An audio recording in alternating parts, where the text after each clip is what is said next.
Halo, apa kabar semua? Saya doakan semoga dalam keadaan baik-baik aja dan selalu dimurahkan rezekinya. Kali ini saya akan menceritakan sebuah alur cerita film yang cukup unik berjudul Ghost Town yang rilis pada tahun 2008. Film ini bergenre komedi fantasi, bercerita tentang seorang dokter gigi yang mendapat kemampuan untuk berkomunikasi dengan orang-orang mati setelah sempat mati suri saat melakukan operasi. Dan karena kemampuannya tersebut membuatnya dikejar-kejar oleh para hantu. Tanpa berlama-lama lagi, yuk langsung aja kita ke ceritanya. Di awal film terlihat seorang pria bernama Frank sedang berbincang di sebuah telepon genggam. Lalu dua orang pasangan sedang membereskan sebuah pendingin ruangan di apartemen yang berada di atas pria tersebut. Hingga tiba-tiba kejadian tak terduga pun terjadi.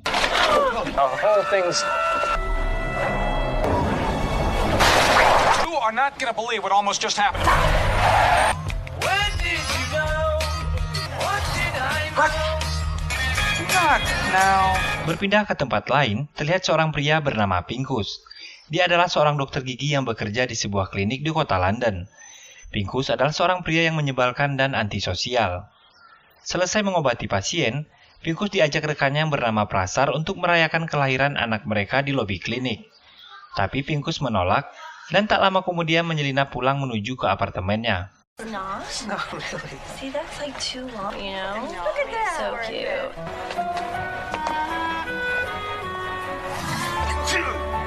Di rumah, Pinkus merasakan sakit perut. Kemudian dia ke rumah sakit untuk memeriksakan penyakitnya itu. Ternyata di sana dokter menyarankan Pinkus untuk segera dioperasi. Keesokan harinya saat akan pulang, Pinkus bertanya pada seorang suster tentang keramaian di ruangannya tadi malam. Tapi suster mengatakan dia tidak mengetahui apa-apa tentang hal tersebut.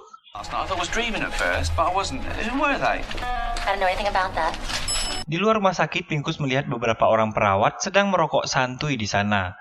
Lalu dia pun menggerutu tentang kejadian tersebut. Kemudian dia berbicara pada salah seorang perawat di sampingnya. Entah kenapa perawat tersebut terlihat kaget saat Pinkus berbicara padanya. Kemudian Pinkus pun berlalu. Di belakang terlihat perawat tersebut mengikutinya. Dan saat menyeberang, Pinkus hampir menabrak dua orang pejalan kaki. Lalu perawat dan kedua orang itu juga mengikutinya. Tiba-tiba seorang pria memanggilnya. Dan ketika Pinkus menoleh,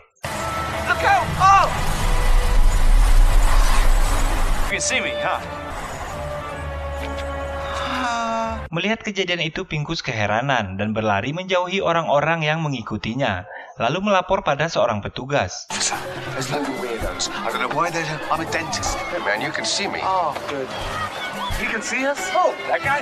Pinkus terus berlari dan bersembunyi dari mereka.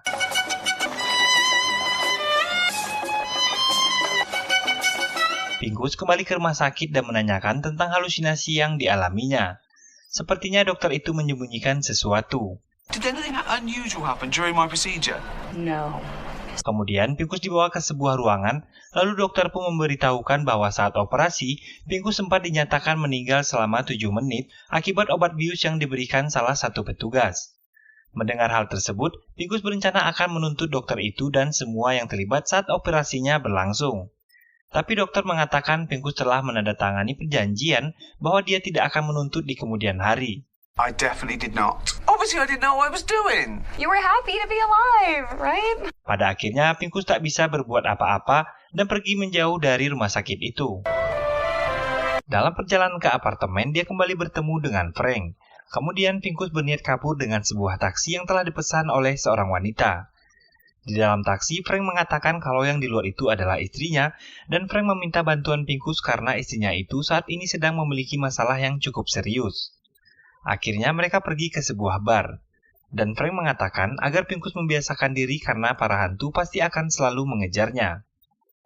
Karena para hantu tersebut ingin meminta tolong agar permasalahan mereka dengan dunia dapat terselesaikan dan tidak bergentayangan lagi. Kemudian seorang hantu parubaya menyela dan menceritakan masalahnya.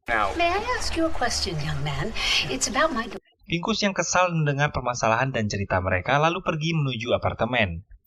Kemudian Frank menghampirinya dan mengatakan bahwa istrinya akan menikahi seorang pengacara brengsek dan dia meminta tolong Pincus agar istrinya tidak menikahi pria tersebut. Good evening, Dr. Pincus. Just go to hell.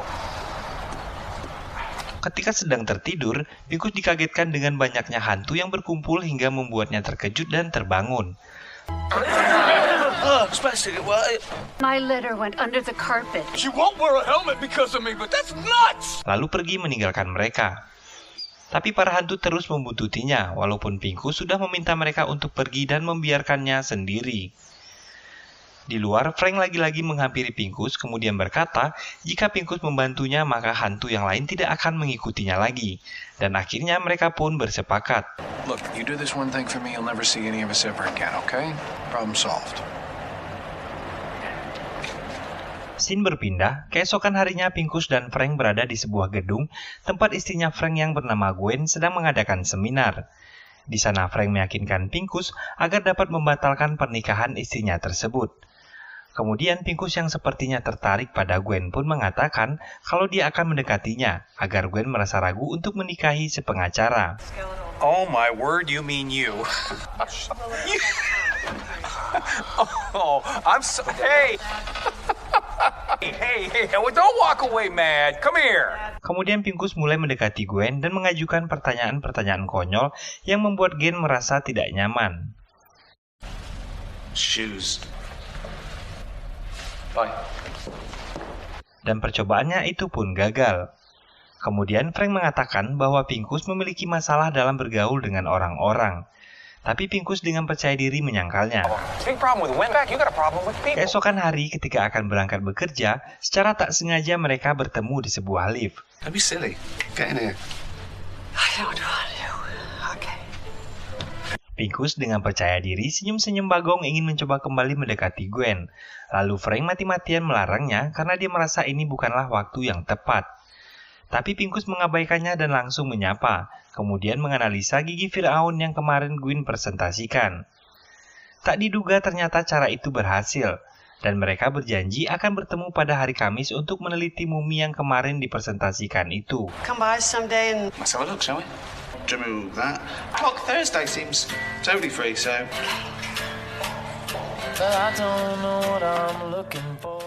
Di lab, Gwen menjelaskan tentang mumi yang mereka temukan, sementara Pincus terus memperhatikan Gwen tanpa terlalu menyimak apa yang dia katakan. Lalu Gwen mengajaknya melihat kelamin si mumi tersebut. Oh. You okay? Yeah, I've got to get used to looking down at a shriveled old penis eventually. Oh. Kemudian mereka kembali menuju mumi. Okay. Sweet. Dan Gwen melihat merek baju yang masih terpasang di baju Pincus. Saat beristirahat di taman, seorang hantu tiba-tiba menghampiri Pincus dan mengganggu konsentrasinya. I need you to clip a guy for me. Can you tell what it is? Saat Gwen akan pulang, seorang hantu telanjang juga datang menghampiri Pincus. Is everything okay? Yeah, it's just the... Because you look a little... Oh, jeez. Oh, no, don't. Careful. Huh? Oh, look, right in the ear then. Kemudian seorang pria juga datang ke arah mereka. Ternyata pria itu adalah tunangan Gwen yang bernama Richard. Lalu mereka mengajak Pincus untuk makan malam bersama di apartemennya. You join us for dinner tomorrow night, Doctor. She's really cute. Oh, don't. Yes, love to. Scene berpindah ke apartemen Gwen. Mereka mengobrol banyak dan obrolan Pincus membuat Frank dan Gwen tertawa. Sementara Richard terlihat kebingungan. Lalu Richard meninggalkan mereka untuk mengangkat sebuah panggilan telepon. All the same on this planet, except the Chinese. You can have, if you have one kid, you can use all those names on one little each other things like Quack. Some people are called Pong, and there's about 1 million Wangs. Quack, Pong, Wang. Meanwhile, man and Holy Pak have been arrested in Shaolin. Tak lama setelah Richard pergi, Pincus dan Gwen pun keluar mengajak anjingnya berjalan-jalan. Tiba-tiba di perjalanan, anjingnya buang air. Kemudian puding hangat itu pun dia ambil dan membungkusnya dalam sebuah plastik. Saat dalam perjalanan pulang, di lift Gwen mengatakan bahwa dia mendapat tawaran pekerjaan di luar negeri. Akan tetapi dia belum mengambil keputusan, karena masih mempertimbangkan hubungannya dengan Richard. Di rumah, Pincus mengatakan pada Frank bahwa dia tidak ingin lagi mencampuri hubungan Gwen dan tunangannya. Karena menurutnya Richard adalah orang yang baik. Tapi Frank tetap ngotot Karena menurutnya jika Richard adalah orang yang baik, kenapa dirinya masih bergentayangan? Kemudian Frank pergi dari sana dan termenung di sebuah bar, memikirkan alasan apa yang membuatnya masih berada di dunia. Di klinik, Pincus menangani seorang pasien yang tak mau diam dan selalu berbicara. Kemudian, dia memasangkan penyumbat di mulut wanita tersebut agar tak mendengar celotehannya. Saat keluar, Pincus melihat para hantu sudah menunggunya di lobi klinik. Kemudian dia bergegas kabur dari sana untuk mengecoh mereka.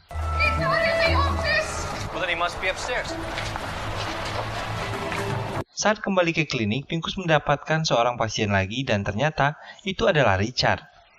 Tak membuang kesempatan untuk bertanya lebih banyak tentang hubungannya dengan Gwen, kemudian Pincus memasangkan di nitrogen oksida dalam jumlah yang cukup besar agar Richard mabuk dan bercerita banyak hal padanya. Some people laugh, some people get sleepy. They'll talk. Saat pulang, Pincus memberitahu Frank bahwa pernikahan antara Gwen dan Richard sudah dibatalkan karena Gwen merasa tidak yakin dengan pernikahan itu dan berniat pergi bekerja ke Mesir. Kemudian Pincus menyuruh Frank untuk menjauhinya karena sesuai kesepakatan, pernikahan istrinya dengan Richard sudah dibatalkan. But why am I still here? Saat pulang, 3 orang hantu karyawan konstruksi menghampiri Pincus. Mereka meminta pertolongan untuk mengatakan pada operator mesin di tempatnya bekerja bahwa kematian mereka bukanlah karena kesalahannya, melainkan kebocoran hidrolik yang terjadi secara alami. Tapi lagi-lagi Pincus mengabaikan mereka dan berlalu pergi. Keesokan harinya, Pincus menemui Gwen dan akan memberikan gantungan kunci sebagai hadiah perpisahan. Gwen sangat senang, akan tetapi secara tidak sengaja, Pincus mengatakan beberapa pilihan yang tadinya akan dia berikan pada Gwen. Dan hadiah yang dia sebutkan tersebut adalah hadiah yang biasa diberikan Frank pada Gwen. Seketika Gwen menjadi curiga dan mendesak Pincus perihal bagaimana dia mengetahui hal tersebut. Dan menuduh Pincus adalah sahabat Frank ketika suaminya itu belum meninggal dan saat ini berusaha untuk mendekatinya. Pincus membantah dan akhirnya bercerita terus terang bahwa arwah Frank bersamanya dan dia yang memberitahu semua itu. Gwen tidak percaya dan dia ingin membuktikan bahwa hal tersebut benar dengan bertanya mimpi apa yang paling ditakuti Frank. Akan tetapi Frank dengan sengaja mengatakan mimpi yang salah pada Pincus sehingga membuat Gwen marah dan pergi meninggalkannya. Ternyata Frank melakukan hal tersebut karena tak ingin istrinya mendapat pria yang sama seperti dirinya, yaitu pria yang egois dan hanya memikirkan dirinya sendiri. See you around, Dennis. Kemudian Pincus merenungi dirinya hingga malam tiba di taman itu. Tiba-tiba hantu wanita tua kembali menghampirinya minta tolong untuk menyampaikan suratnya yang terselip di bawah karpet. Karena akibat surat itu tidak sampai, anaknya kini bermusuhan dengan saudaranya perihal kalung yang dia tinggalkan. Dan di dalam surat itu menjelaskan segalanya. Lalu pria lain juga muncul meminta Pincus untuk mengembalikan boneka kesayangan anaknya yang terselip. Karena tanpa boneka itu anaknya selalu menangis hingga tertidur di malam hari. Tapi Pincus mengatakan kalau dia tidak bisa menolong mereka. Dan kedua hantu itu pun menghilang. Kemudian hujan es pun turun. Saat ke klinik, Pincus melihat para hantu menatapnya di lobi itu, kemudian mengabaikan mereka dan berlalu menuju ruang prakteknya. Saat teman prakteknya bernama Jahangir datang, Pincus menceritakan bahwa dia bertemu dengan seorang wanita, akan tetapi wanita itu pergi. Lalu Pincus minta dibuatkan resep agar dia bisa melupakan wanita yang dia sukai itu. Kemudian Prasar membawanya duduk di kursi pasien, lalu memperlihatkan sebuah poster Einstein yang bertuliskan, "Hidup yang berharga adalah hidup untuk membantu orang lain." Kemudian Prasar mengatakan berhentilah menjadi orang yang menyebalkan dan tidak peduli dengan orang di sekitarmu. Being such a fucking prick. Setelah itu, Pincus keluar dan menemui para hantu yang menunggunya. Kemudian, Pincus membantu urusan duniawi mereka satu persatu.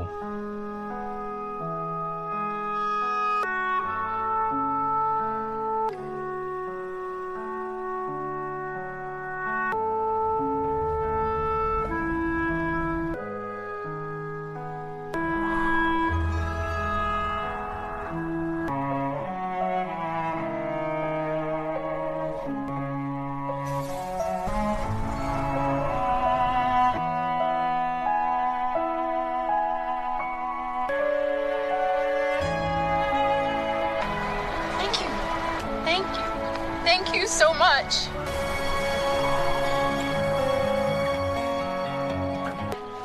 You should try it on.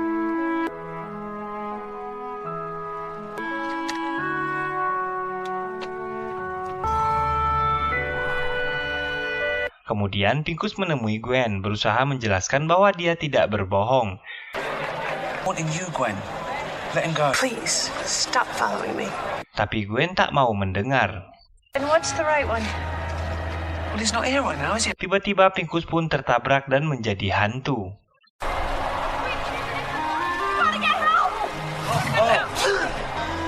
Aw, come here, you.